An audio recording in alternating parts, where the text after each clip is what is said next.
The first time he held her book in his hands, his name was nowhere on it. The cover was a muted color, the way academic presses like to do it. The title was long and precise, the subtitle even longer, promising a new way to understand a field that had been picked over for decades. On the bottom, in clear, unfussy letters, was the author's name, Dr. Naomi Ellis. He stood at the front of a lecture hall with a copy on the podium, another one projected on the screen behind him. Students filtered in with backpacks and laptops, glancing up at the cover as they found their seats. To them, she was Professor Ellis, a scholar whose work now appeared on syllabi around the country. To him, she was also the girl he had once accused of cheating.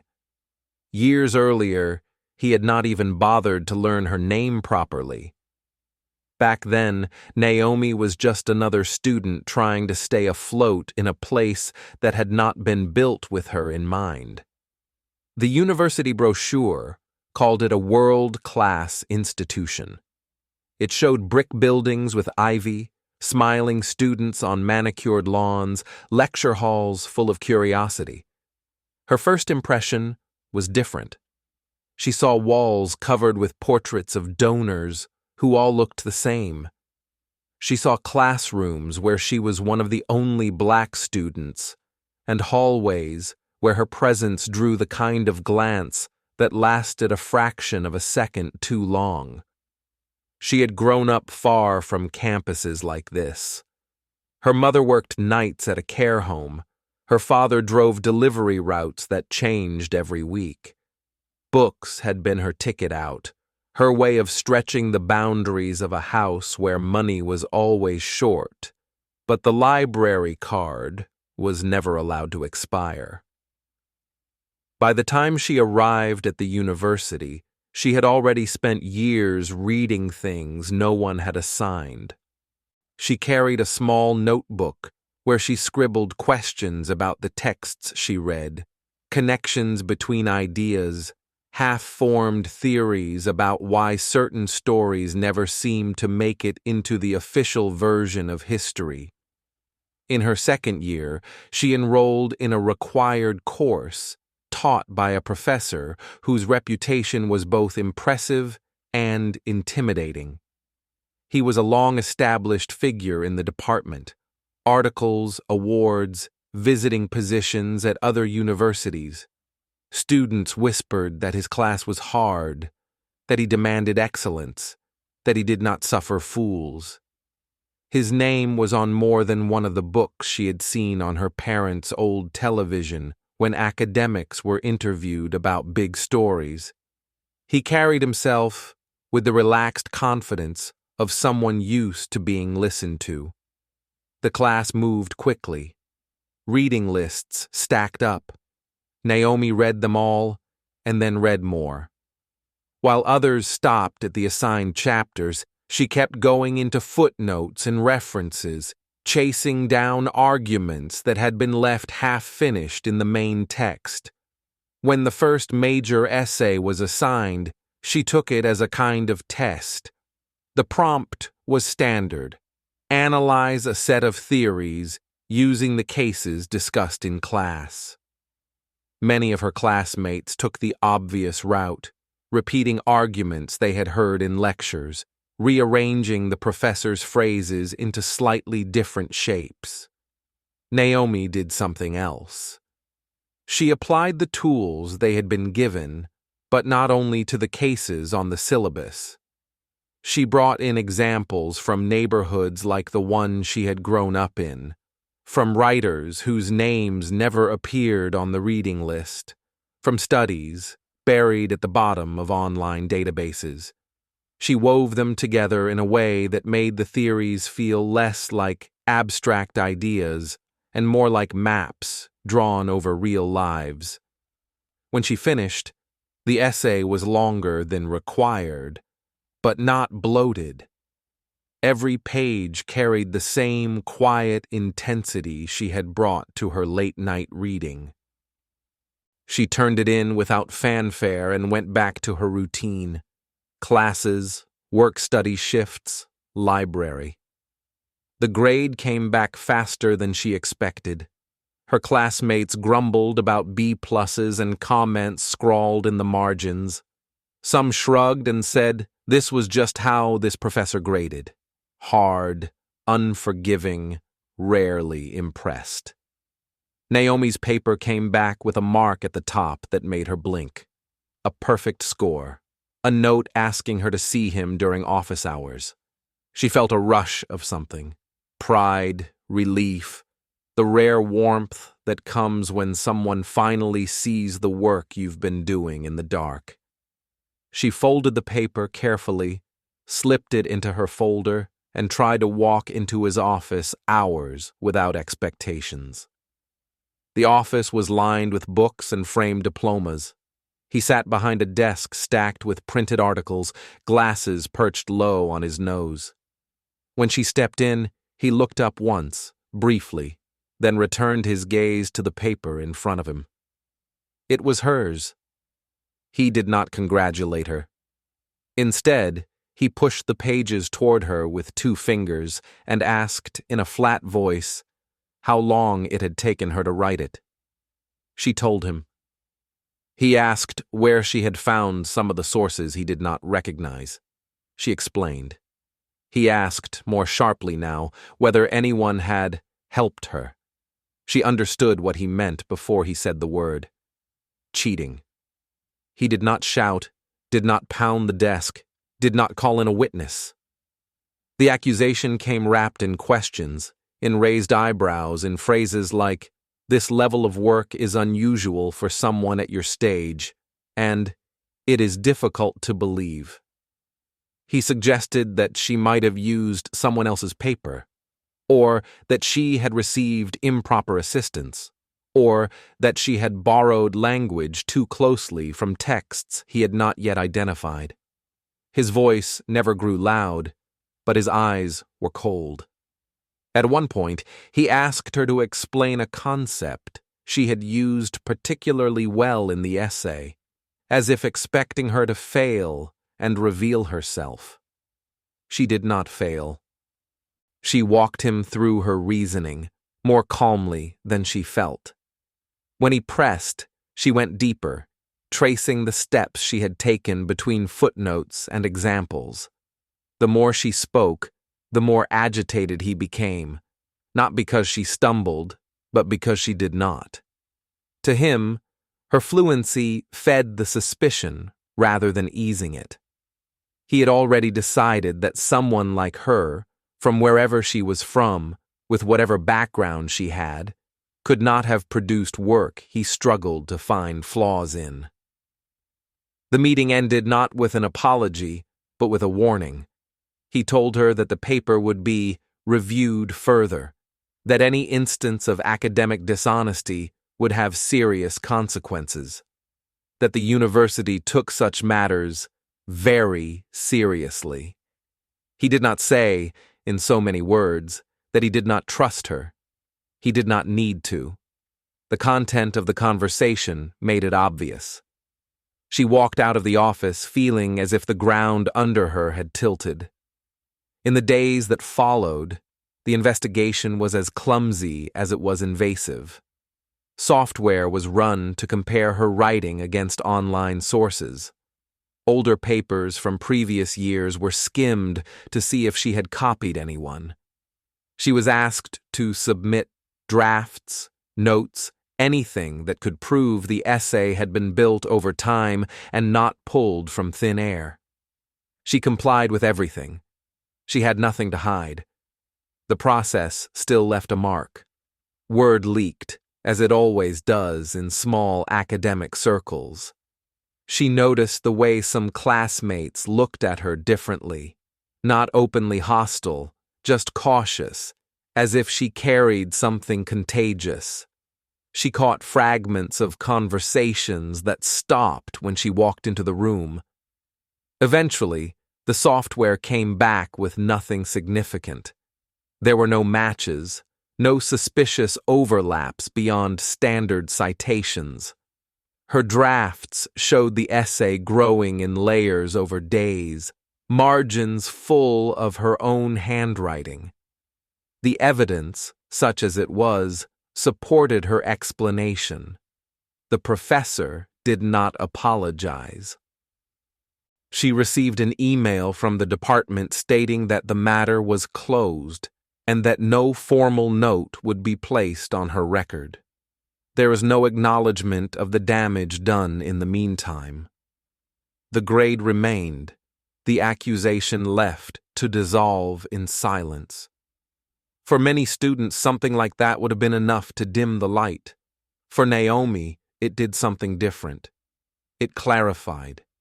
She had always been aware, in a general way, that some people saw her as less capable until she proved otherwise.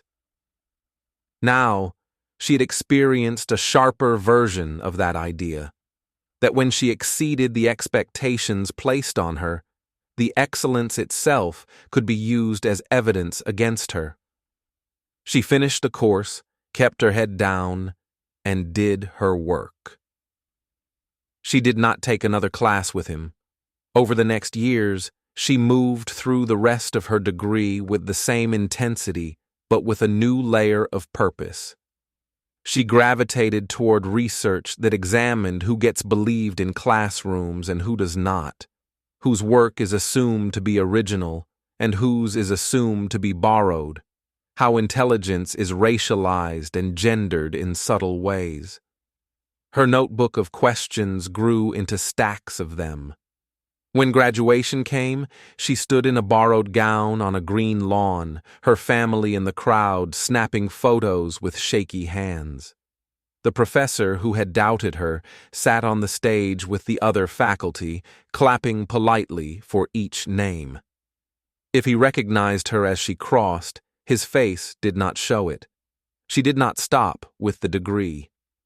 Graduate school followed, then a doctorate.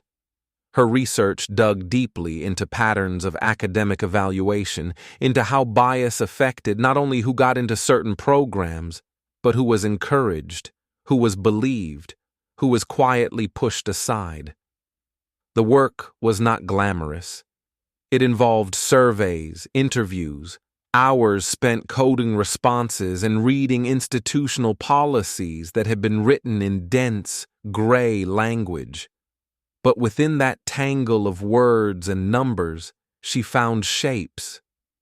She traced how black students were more likely to be accused of cheating when their work suddenly improved, while others were praised for finally applying themselves. She found that recommendation letters for students of color used different adjectives, more about effort, fewer about brilliance. She documented the way fit appeared in admissions discussions as a stand-in for comfort with a certain kind of face, a certain kind of voice. Years passed. Conferences were attended. Articles were published. Naomi's name began to appear in footnotes and bibliographies. At first, she was a citation here and there, then a regular presence in any serious discussion about equity in higher education. Eventually, a publisher approached her with a proposal: turn her scattered articles and data sets into a book. Not another narrow monograph read only by specialists, but a comprehensive, accessible work that could serve as both a reference and a call to action.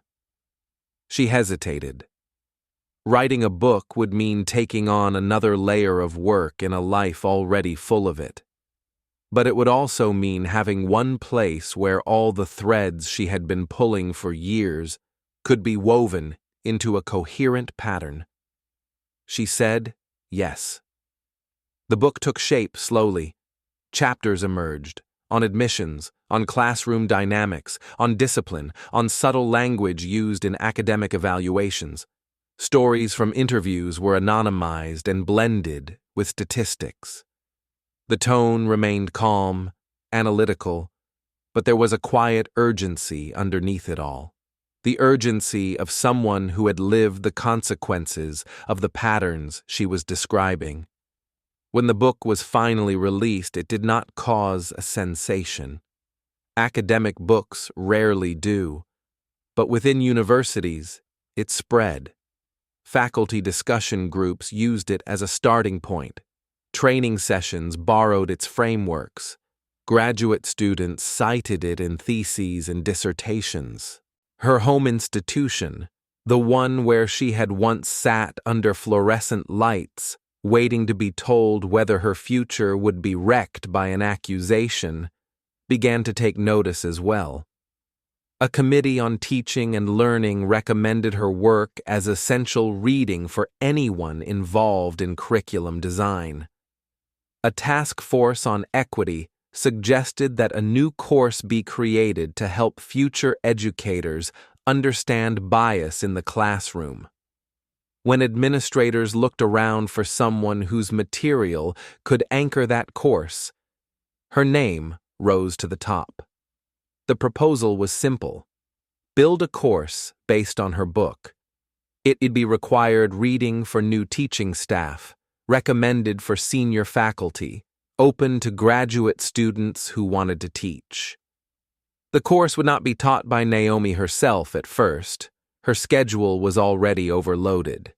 Instead, it would be led by faculty in different departments, using her text as the spine.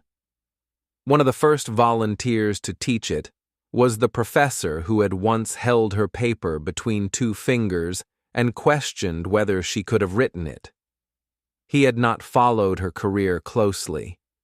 He had seen her name in journals, perhaps glanced over an abstract here or there, but he had not connected the dots.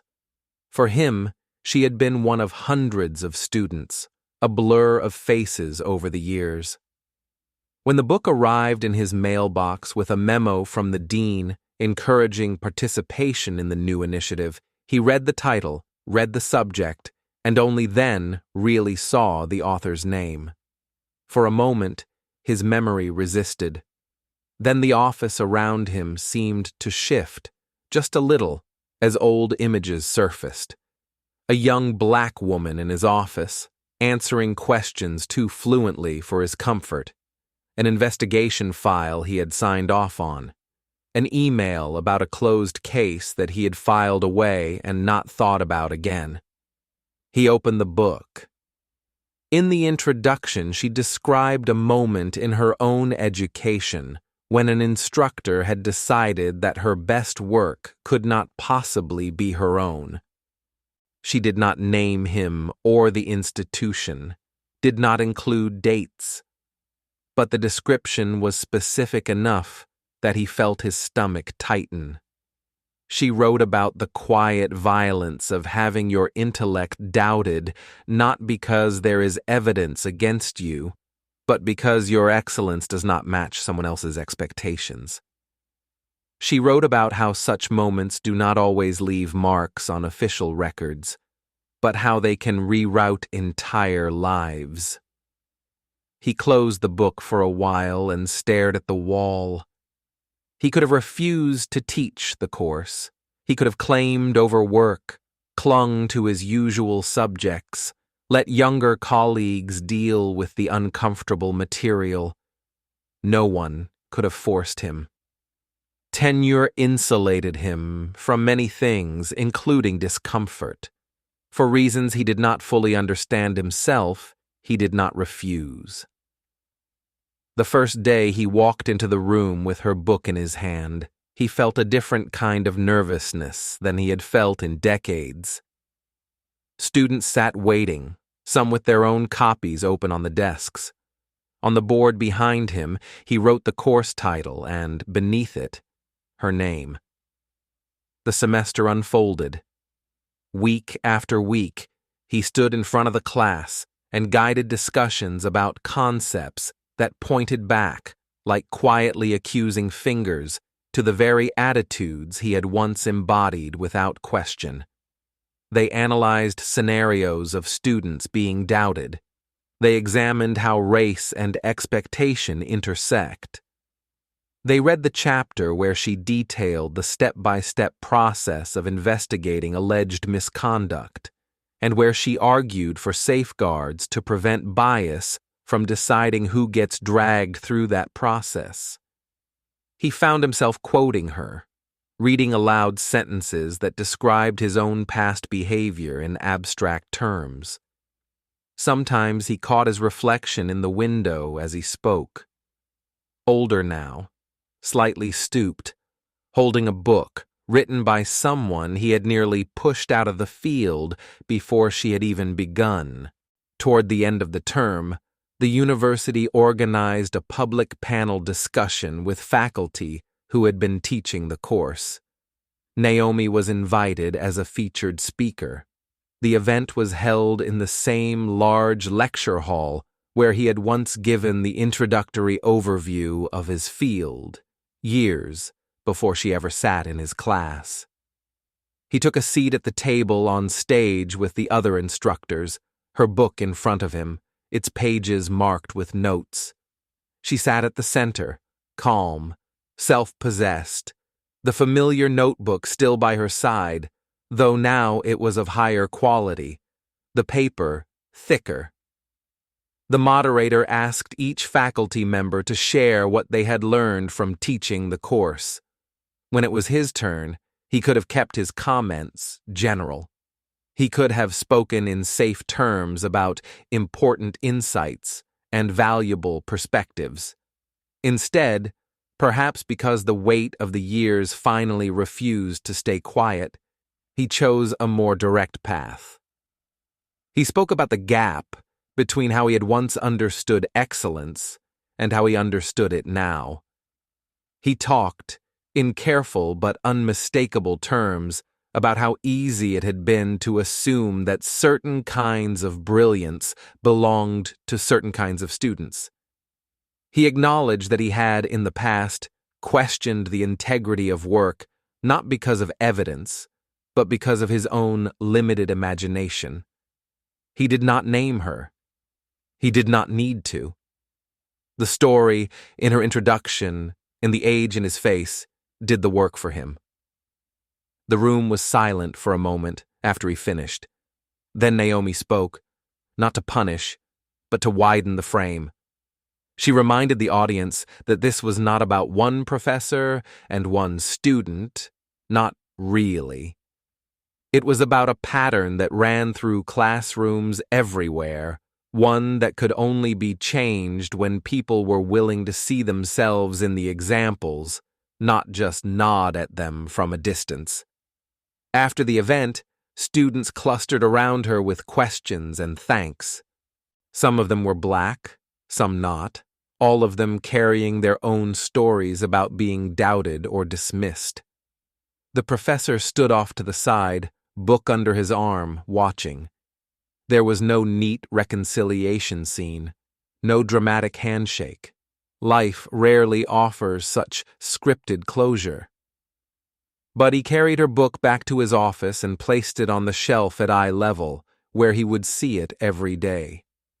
For her, the twist of the story was never that the man who had once accused her of cheating was now teaching from her work. The deeper twist was that she had managed, despite people like him, to build something that changed the way others would be treated after her. Students sitting in future offices under the same fluorescent lights would still face unfair suspicion. But some professors, flipping through her chapters, might catch themselves before turning instinct into accusation. Her name on the spine would be there, quiet but firm, in all those rooms. The girl who had been told that her work was too good to be hers had rewritten the rules about who gets to define what good looks like.